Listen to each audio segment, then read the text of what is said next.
Welcome to Tangling along with me. We are continuing on tanglepatterns.com, and today it is this pattern that we're gonna do. So let's open up the book and find a space for this one. So this is another grid pattern, and I'm thinking of using this room right here for it. So first of all, I am going to make sure that my jelly roll is working. I want a aura around this little tangle we have going on here to kind of make a space between the tangle here and the new tangles coming along. So I'm just gonna go almost all the way around it. I'm leaving this top up there because of the borderline. So let's make the grid for this one. I'm gonna use this line here for the grid lines, and I'm doing that just to make an angle on it, so everything is not all straight on this piece of paper here, on this page here.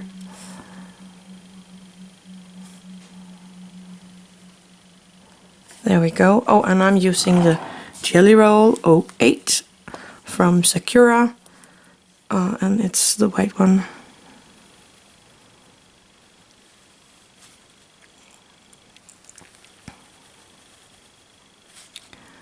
Making my grid lines, and again I'm trying to make them a tiny bit bigger than normal because it is annoying when I can't have everything on the paper. Actually, I'm thinking of taking this little corner here within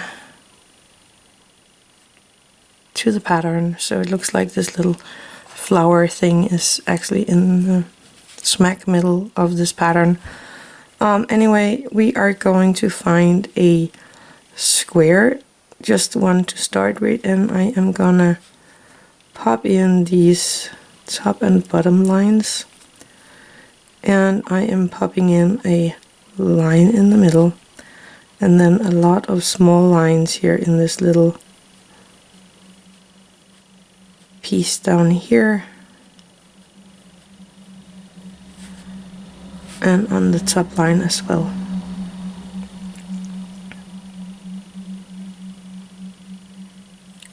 Then I'm jumping this one and doing the same thing in the next one, just like on a checkerboard, making the line into the middle, and then all these small fine lines.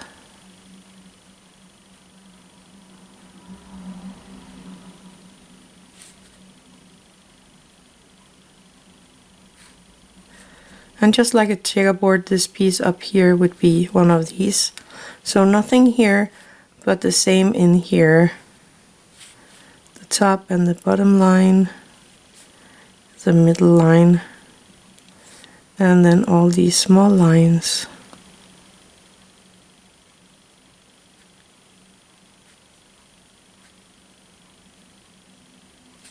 Down here as well.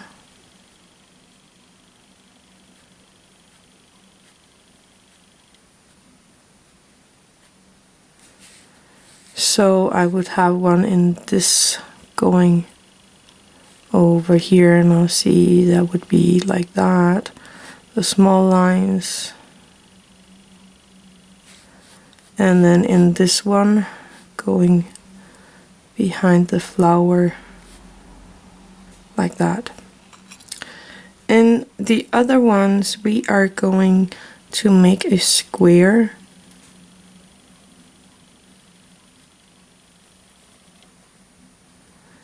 And then in one end we are going to make a line down like that.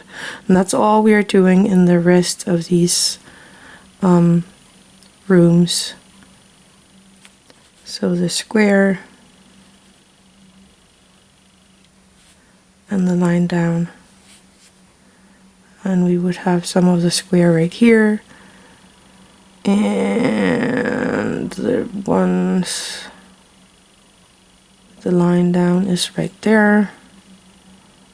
This one can be a bit tricky when the squares you want to do them in are not all done. But there it is. That's the pattern. There's nothing more to it than that. And I actually think it's pretty neat. Now we can go in and make some coloring, or we could do more embellishments if we want to. But I think I'm gonna leave it like this because I think it's pretty neat. So I think I'm just gonna follow this line down here. That is the grid lines. And I'm gonna do it right here as well. And here, and this is my white charcoal that I am using. Just finding my straight grid lines. Again, going in with my Tortillion and softening up, making it into a shadow.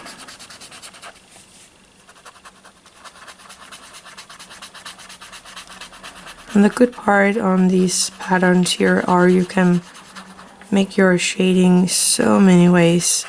You don't have to look at where the light is coming from and stuff like that. We don't do that at all in Zentangle. We are more looking at where does it make sense to have a shade. What do I like to make for the shading here, and that's a good part. So that is the pattern. I'm gonna find my eraser and just erase this borderline here.